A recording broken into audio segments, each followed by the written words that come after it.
ಮಾನ್ಯ ವೀಕ್ಷಕರೇ, ಅಳಿದು ಉಳಿದವರು ಕಂಡಂತೆ ಸ್ವಾಗತ ಸುಸ್ವಾಗತ. ನಿನ್ನೆ ಇಡೀ ರಾಜ್ಯ ಹಾಗೆ ಉಡುಪಿ ಜಿಲ್ಲೆಯನ್ನೇ ಬೆಚ್ಚಿ ಬೀಳಿಸಿದಂತ ಘಟನೆ ಅಂದ್ರೆ ಡೇವಿಡ್ ಡಿಸೋಜಾ ಅವರ ಹತ್ಯೆ. ಯಾಕಂತ ಹೇಳಿದ್ರೆ ಡೇವಿಡ್ ಡಿಸೋಜಾ ಅವರನ್ನು ಅತಿ ಹತ್ತಿರದಿಂದ ಶಾರ್ಪ್ ಶೂಟರ್ಗಳು ತುಂಬಾ ಒಂದು ಚಿಕ್ಕ ವೆಪನ್ ಯೂಸ್ ಮಾಡಿ ಅವರನ್ನ ಹತ್ಯೆ ಮಾಡಿದ್ರು. ಉಡುಪಿ, ಶಿರ್ವಾ ಹಾಗೆ ಪಡುಬಿದ್ರಿ ಮಧ್ಯಭಾಗದಲ್ಲಿ ಬರುವಂಥದ್ದೇ ಮದರಂಗಡಿ ಚರ್ಚ್ ಮುಂದೆ ಏನಲ್ಲಿ ಒಂದು ಆಫೀಸ್ ಇರುತ್ತೆ, ಅಲ್ಲಿಗೆ ಬಂದಂಥವ್ರು ಅವರ ವೆಹಿಕಲ್ ಅನ್ನು ಅವರು ಏರ್ತಾ ಇರ್ತಾರೆ. ಈ ಸಮಯಕ್ಕೆ ಇಬ್ರು ಬೈಕ್ ನಲ್ಲಿ ಬರ್ತಾರೆ ಅಂತ ಹೇಳಿದ್ರೆ ಹಿಂಭಾಗದಲ್ಲಿ ಅಲ್ಲಿ ಒಂದು ಅಂಗಡಿಯ CCTVಯಲ್ಲಿ ಇದು ಸಂಪೂರ್ಣವಾಗಿ ಚಿತ್ರಣವಾಗುತ್ತೆ. ಬಂದಂತವ್ರು ಅವ್ರ ಗಾಡಿ ಅಂದ್ರೆ ಅವ್ರ ವೆಹಿಕಲ್ ಅನ್ನ ಮೇಲೆ ಏರ್ಬೇಕಂದಾಗ ಹಿಂಭಾಗದಿಂದ ಸರಿಸುಮಾರು 5 ಬಾರಿ ಅವರ ಮೇಲೆ ಗುಂಡನ್ನ ಹಾರಿಸ್ತಾರೆ, ಮೇಲೆ ಏರ್ ಫೈರಿಂಗ್ ಮಾಡ್ತಾರೆ. ಅವರ ದೇಹದ ಭಾಗ ಹಾಗೆ ಅವರ ತಲೆಯ ಭಾಗಕ್ಕೆ 5 ಗುಂಡುಗಳು ಬೀಳ್ತವೆ.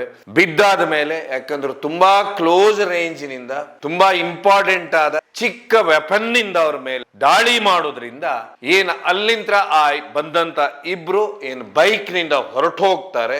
ಹೊರಟೋದ ಮೇಲೆ ಅಲ್ಲಿ ಇದ್ದಂಥವ್ರನ್ನ ಆಸ್ಪತ್ರೆಗೆ ಸಾಗಿಸುವತ್ತಿಗೆ ಅವರು ಕೊನೆ ಉಸಿರೆಳಿತಾರೆ. ಇದಾದ ಮೇಲೆ ಏನಿರು ರಾಜ್ಯದಲ್ಲಿ ಬಹುದೊಡ್ಡ ಮಟ್ಟದ ಸುದ್ದಿ ಆಗುತ್ತೆ. ಪೊಲೀಸರು ಸುಮಾರು ತಂಡಗಳನ್ನು ರಚನೆ ಮಾಡ್ತಾರೆ.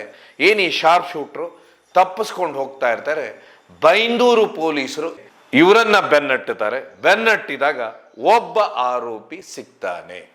ಆದರೆ ಈಗ ಬರುವಂತ ಮಾಹಿತಿ ಪ್ರಕಾರ ಆರೋಪಿಯನ್ನು ಬಂಧಿಸಿದಾಗ ಗೊತ್ತಾಗೋದು ಆ ವ್ಯಕ್ತಿಯ ಹೆಸರು ರಾಜ್ ಅಂತ ಹೇಳಿ. ಇದು ಎಷ್ಟು ಸುಳ್ಳು ನಿಜ ಹೆಸರು ಯಾರಿಗೆ ಗೊತ್ತು. ಈ ಶಾರ್ಪ್ ಶೂಟರ್ಗಳಿಗೆ ಒಂದು ಹೆಸರುಗಳಿರುವುದಿಲ್ಲ. UP ಮೂಲದವನು. ಈ UP ಮೂಲದ ಶಾರ್ಪ್ ಶೂಟರ್ ಇದ್ದಾನೆ, ಇವನನ್ನ ರಾತ್ರಿ 1:45ಕ್ಕೆ ಕಾಲಿಗೆ ಗುಂಡು ಹಾರಿಸಿ ಬೈಂದೂರು ಪೊಲೀಸರು ಅರೆಸ್ಟ್ ಮಾಡಿಕೊಂಡು ಉಡುಪಿಗೆ ಕರ್ಕೊಂಡು ಬರ್ತಾರೆ.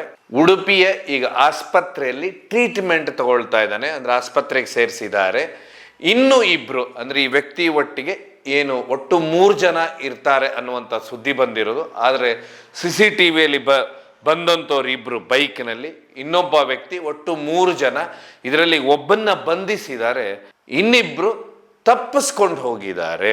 ಆದ್ರೆ ಇಲ್ಲಿ ಬಹುದೊಡ್ಡ ಪ್ರಶ್ನೆ ಕಾಡೋದು ಏನಂತ ಹೇಳಿದ್ರೆ, ಯಾಕೆ ಮೊದಲ ಬಾರಿಗೆ, ಯಾಕಂದ್ರೆ ಇಲ್ಲಿವರೆಗೆ ಶಾರ್ಪ್ ಶೂಟರ್ಗಳ ಬಳಕೆ ಆಗಿಲ್ಲ. ಯಾಕಂದ್ರೆ ಮುಂಬೈ ಭೂಗತ ಜಗತ್ತಿನಲ್ಲಿ ಶಾರ್ಪ್ ಶೂಟರ್ಗಳಿದ್ರು. ಹಿಂದೆ ಕೆಲವೊಂದು ಮಂಗಳೂರಿನಲ್ಲಿ ನಡೆದಂತ ಕೇಸ್ಗಳಲ್ಲಿ ಶಾರ್ಪ್ ಶೂಟರ್ಗಳಿದ್ರು.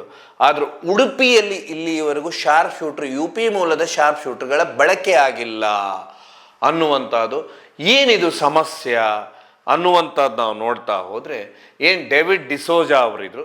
ಇವರು ಮದರಂಗಡಿ ಭಾಗದಲ್ಲಿ ಈ ಹಿಂದೆ 3 ಬಾರಿ ಅಲ್ಲಿ ಗ್ರಾಮ ಪಂಚಾಯಿತಿ ಅಧ್ಯಕ್ಷರಾಗಿದ್ರು. ಇದೆಲ್ಲದಕ್ಕಿಂತ ಹೆಚ್ಚಾಗಿ ತುಂಬಾ ಪ್ರಭಾವಿ ಉದ್ಯಮಿಗಳಾಗಿದ್ರು ಅಂತ ಹೇಳಿದ್ರೆ ಇವರು ಕಾಂಟ್ರಾಕ್ಟರ್ ಆಗಿದ್ರು. ಹೀಗಾಗಿ ರೆಡಿ ಮಿಕ್ಸ್ ಇತ್ತು ಇವ್ರ ಹತ್ರ, ಟಿಪ್ಪರ್ಗಳಿದ್ದು, ಸಿವಿಲ್ ಕಾಂಟ್ರಾಕ್ಟ್ಗಳಿದ್ದು, ಹಾಗೆ ಬಸ್ಗಳನ್ನು ಹೊಂದಿದ್ರು.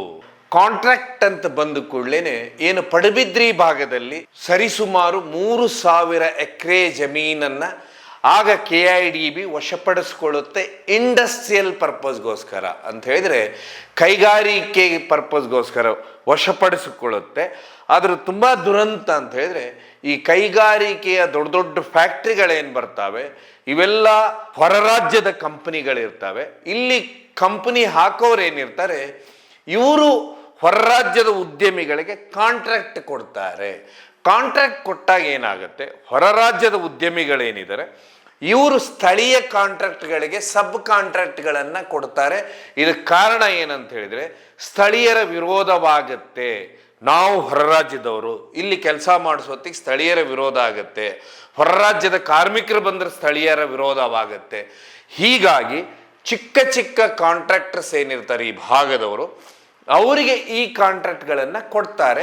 ಅದೇ ರೀತಿನೇ ಡೇವಿಡ್ ಡಿಸೋಜಾ ಅವರೇನಿದ್ದಾರೆ ಈ ಭಾಗದ ದೊಡ್ಡ ದೊಡ್ಡ ಕಾಂಟ್ರಾಕ್ಟ್ಗಳನ್ನು ಮಾಡ್ತಾ ಇದ್ರು. ಇವರು ಹೊರ ರಾಜ್ಯದವರ ಕಾಂಟ್ರಾಕ್ಟ್ ತಗೊಂಡಿರ್ತಾರೆ ದೊಡ್ಡ ದೊಡ್ಡ ಗುತ್ತಿಗೆದಾರರು, ಆ ಕಾಂಟ್ರಾಕ್ಟ್ ಪೀಸ್ ಕಾಂಟ್ರಾಕ್ಟ್ ಏನಿದೆ ಇದನ್ನ ಡೇವಿಡ್ ಡಿಸೋಜಾ ಅವರು ದೊಡ್ಡ ಮಟ್ಟದಲ್ಲಿ ಮಾಡ್ತಾ ಇದ್ರು.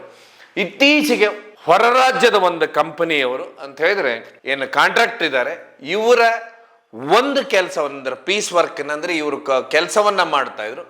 ಇದರ ದುಡ್ಡಿನ ವಿಷಯದಲ್ಲಿ ಸುಮಾರು ಸಮಸ್ಯೆಗಳಿದ್ದು ಡೇವಿಡ್ ಡಿಸೋಜ ಅವರಿಗೆ ದುಡ್ಡು ಬರ್ಲಿಕ್ಕಿತ್ತು ಅವರು ಕಾಂಟ್ರಾಕ್ಟ್ ಮಾಡ್ದಂತ ಅನ್ನುವಂಥದ್ದು. ಇದ್ರ ಬಗ್ಗೆ ಸುಮಾರು ದಿನದಿಂದ ಜಟಾಪಟಿ ನಡೆದಿತ್ತು. ಯಾಕಂದ್ರೆ ಈಗಾಗಲೇ ನೀವು ಪೊಲೀಸ್ ಒಂದು ನೀವು ಸಂದರ್ಶನವನ್ನು ನೋಡಿರ್ತೀರ, ಅವರು ಮಾಧ್ಯಮಕ್ಕೆ ಕೊಟ್ಟ ಮಾಹಿತಿಯನ್ನು ನೋಡಿರ್ತೀರ. ಅದರಲ್ಲೂ ಮೇಲ್ನೋಟಕ್ಕೆ ಹಣಕಾಸಿನ ವಿಚಾರ ಅಂತಾರೆ. ಅದೇ ರೀತಿನೇ ಏನು ಹೊರ ರಾಜ್ಯದ ಕಾಂಟ್ರಾಕ್ಟ್ ಇದ್ದಾರೆ ಅವರು ಇವರಿಗೆ ಹಣ ಕೊಡಬೇಕಾಗಿರುತ್ತೆ. ಹೀಗಾಗಿ ಇಲ್ಲಿ ಹೊರ ರಾಜ್ಯದ ಶಾರ್ಪ್ ಶೂಟರ್ ಏನಿದ್ದಾರೆ, ಉತ್ತರ ಪ್ರದೇಶದ ಮೂಲದ ಶಾರ್ಪ್ ಶೂಟರ್ ಏನಿದ್ದಾರೆ, ಶೂಟೌಟ್ಗೆ ಬಲಿಯಾಗಿದ್ದಾರೆ ಅನ್ನುವಂಥದ್ದು. ಯಾಕಂದ್ರೆ ನಮ್ಮ ರಾಜ್ಯದಲ್ಲಿ ಆ ರೀತಿ ಏನಾದರೂ ಆದರೆ ಅದು ಸ್ಥಳೀಯ ಮಟ್ಟದಲ್ಲಿ ನಡೆಯುತ್ತೆ, ಬಿಟ್ಟರೆ ಹೊರ ರಾಜ್ಯದಿಂದ ಬಂದಂಥವರು ಶಾರ್ಪ್ ಶೂಟರ್ ಇಲ್ಲಿ ಬಳಕೆ ಆಗುವುದಿಲ್ಲ. ಇಲ್ಲಿ ಬಳಕೆಯಾಗಿದ್ದ ಮೂಲ ಕಾರಣ ಅಂತ ಹೇಳಿದ್ರೆ ಹೊರ ರಾಜ್ಯದ ಯಾವುದೋ ಗುತ್ತಿಗೆದಾರರ ಮಧ್ಯ ಹಣಕಾಸಿನ ಸಮಸ್ಯೆ ಆಗಿತ್ತು. ಅಂದ್ರೆ ಇವ್ರಿಗೆ ಯಾರೋ ದೊಡ್ಡ ಮೊತ್ತದ ದುಡ್ಡು ಕೊಡಬೇಕಾಗಿರುತ್ತೆ, ಆದ್ರೆ ಆ ದುಡ್ಡನ್ನ ಸರಿಯಾದ ಸಕಾಲಿಕವಾಗಿ ಇವ್ರಿಗೆ ಪೇಮೆಂಟ್ ಆಗಿರುವುದಿಲ್ಲ. ಹೀಗಾಗಿ ಇಲ್ಲಿ ಏನಂದ್ರೆ ಆ ದುಡ್ಡಿನ ಜಟಾಪಟಿ ಆಗಿರುತ್ತೆ. ಆ ದುಡ್ಡಿನ ಜಟಾಪಟಿಯಿಂದನೇ ಈ ಒಂದು ಶೂಟೌಟ್ ಆಗಿದೆ ಅನ್ನೋದು ಈಗ ಅಲ್ಲಿಂದ ಬರ್ತಾ ಇರುವಂತ ಮಾಹಿತಿ. ಅಂದ್ರೆ ಇನ್ನೂ ಖಚಿತವಾಗಿಲ್ಲ ಏನು ಎತ್ತ ಅನ್ನುವಂಥದ್ದು. ಯಾಕಂದ್ರೆ ಈಗೇನು ಪೊಲೀಸರು ಒಬ್ಬ ವ್ಯಕ್ತಿಯನ್ನ ಬಂಧಿಸಿದ್ದಾರೆ, ಆ ವ್ಯಕ್ತಿ ಸಂಪೂರ್ಣವಾಗಿ ಅಂದ್ರೆ ಸತ್ಯ ಬಾಯಿ ಬಿಡಿಸಿದ ನಂತರ ಅವನನ್ನ ಬಾಯಿ ಬಿಡಿಸಿ ನಂತರ ಅವನೊಟ್ಟಿಗಿದ್ದಂಥವ್ರನ್ನ ಬಂಧಿಸಿದಾಗ ಇವರು ಯಾವಾಗ ಉಡುಪಿಗೆ ಬಂದರು, ಉಡುಪಿಗೆ ಬಂದಾದ ನಂತರ ಮದರಂಗಡಿಯಲ್ಲಿ ಡೇವಿಡ್ ಡಿಸೋಜ ಅವರನ್ನು ಯಾವಾಗ ಗುರುತಿಸಿದ್ರು, ಅವರ ಚಲನವಲನವನ್ನು ಹೇಗೆ ಗುರುತಿಸಿದ್ರು, ಆಮೇಲೆ ಅವರು ಇದೇ ಸಮಯಕ್ಕೆ ಬರ್ತಾರೆ ಇದೇ ಸಮಯಕ್ಕೆ ಹೋಗ್ತಾರೆ ಅನ್ನುವಂಥದ್ದು, ಇದೆಲ್ಲದಕ್ಕಿಂತ ಹೆಚ್ಚಾಗಿ ಅವರು ಈ ಜಾಗದಲ್ಲಿ ಹೆಚ್ಚು ಜನ ಇರುವುದಿಲ್ಲ ಅನ್ನುವಂಥದ್ದು, ಸಂಪೂರ್ಣವಾಗಿ ಇವ್ರಿಗೆ ಯಾರು ಮಾಹಿತಿ ಕೊಟ್ಟರು. ಯಾಕಂದ್ರೆ ಒಂದು ಗ್ರೌಂಡ್ ವರ್ಕ್ ಒಂದು ಹೋಮ್ ವರ್ಕ್ ಇರುತ್ತೆ. ಅದಾದ ಮೇಲೆ ಇವರಿಗೆ ಯಾವ ವ್ಯಕ್ತಿ ದುಡ್ಡನ್ನ ಅಂದ್ರೆ ಈ ಶಾರ್ಪ್ ಶೂಟರ್ಗೆ ಹತ್ಯೆಯಲ್ಲಿ ಪಾಲ್ಗೊಳ್ಬೇಕಾದ್ರೆ ಇವರಿಗೆ ಯಾರು ಸುಪಾರಿ ಕೊಟ್ಟಿದ್ರು ಅನ್ನುವಂಥದ್ದು ಅವರಿಂದ ಬಾಯಿ ಬಿಡಿಸಿದಾಗ ಈ ಹತ್ಯೆ ಹಿಂದೆ ಯಾವ ವ್ಯಕ್ತಿ ಇದ್ದಾನೆ ಆ ವ್ಯಕ್ತಿಗೆ ಇವ್ರಿಗೆ ಸಮಸ್ಯೆ ಏನೋ, ಇದೆಲ್ಲದಕ್ಕಿಂತ ಹೆಚ್ಚಾಗಿ ಡೇವಿಡ್ ಡಿಸೋಜ ಅವರ ಫೋನನ್ನ ಏನು ಸಂಪೂರ್ಣವಾಗಿ ಪರಿಶೀಲಿಸಿ ಪೊಲೀಸರು ಹೊರಗೆ ತೆಗೆದಾಗ ಸತ್ಯತೆ ಮಾಹಿತಿ ಹೊರಗೆ ಬರುತ್ತೆ. ಯಾಕೆಂದ್ರೆ ಈಗಾಗಲೇ ನಿಮ್ಗೆಲ್ಲರಿಗೂ ಗೊತ್ತು, ಈ ಹಿಂದೆನೇ ಒಂದು ಹತ್ಯೆ ಅಂದ್ರೆ ಕಳೆದ ವಾರನೇ ಒಂದು ಶೂಟೌಟ್ ನಡೆದಿತ್ತೆ.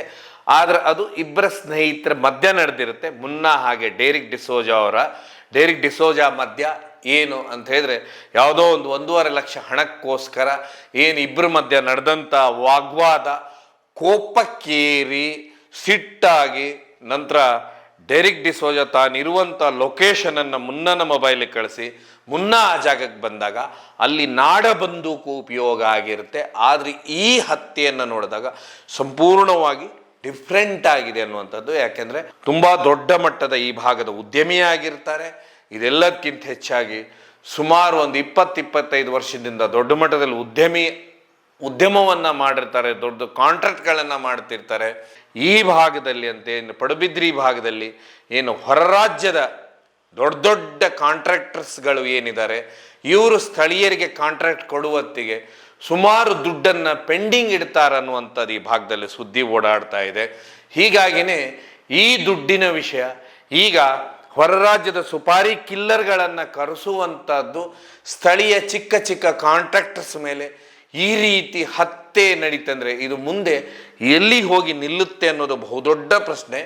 ಹೀಗಾಗಿ ಇದನ್ನೆಲ್ಲನೂ ಪೊಲೀಸರು ಸರಿಯಾಗಿ ತನಿಖೆ ಮಾಡಿ ಇವರನ್ನ ಬಾಯಿ ಬಿಡಿಸಿದಾಗಷ್ಟೇ ಯಾಕೆ ಇಷ್ಟು ಒಳ್ಳೆಯ ಉದ್ಯಮಿ ಡೇವಿಡ್ ಡಿಸೋಜ ಅವರ ಹತ್ಯೆ ಆಯಿತು, ಏನು ಕಾರಣ ಆಯಿತು, ನಿಜವಾದ ನಿಖರವಾದ ಕಾರಣ ಏನಂತೇಳಿ ಗೊತ್ತಾಗುತ್ತೆ. ಡೇವಿಡ್ ಡಿಸೋಜರ ಆತ್ಮಕ್ಕೆ ಶಾಂತಿ ಸಿಗಲಿ.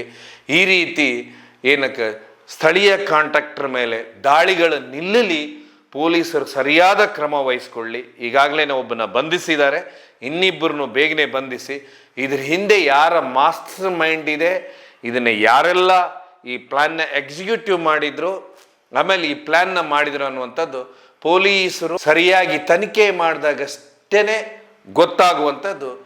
ಈ ಹತ್ಯೆ ಯಾಕೆ ನಡೀತು, ಎಷ್ಟು ದುಡ್ಡಿನ ವ್ಯವಹಾರ ಇತ್ತು, ಹೊರ ರಾಜ್ಯದ ಕಾಂಟ್ರಾಕ್ಟ್ಗಳ ಇದರಲ್ಲಿ ಪಾತ್ರವಿದೆಯಾ ಅಥವಾ ಸ್ಥಳೀಯರ ಪಾತ್ರವಿದೆಯಾ ಅಥವಾ ಬೇರೆ ಇನ್ಯಾರಾದ್ರೂ ಪಾತ್ರವಿದೆಯೇ, ಯಾರ ಪಾತ್ರವಿದೆ ಅನ್ನುವಂಥದ್ದು ಪೊಲೀಸರ ತನಿಖೆಯಿಂದಷ್ಟೇ ಗೊತ್ತಾಗಬೇಕಂತ ಹೇಳಿ, ಸತ್ಯಾಸತ್ಯತೆ ಹೊರಗೆ ಬೀಳ್ಬೇಕಂತ ಹೇಳ್ತಾ ಈ ಕಾರ್ಯಕ್ರಮವನ್ನು ಮುಗಿಸ್ತೇವೆ. ಇದು ಕೇವಲ ಜನಜಾಗೃತಿಗೋಸ್ಕರ.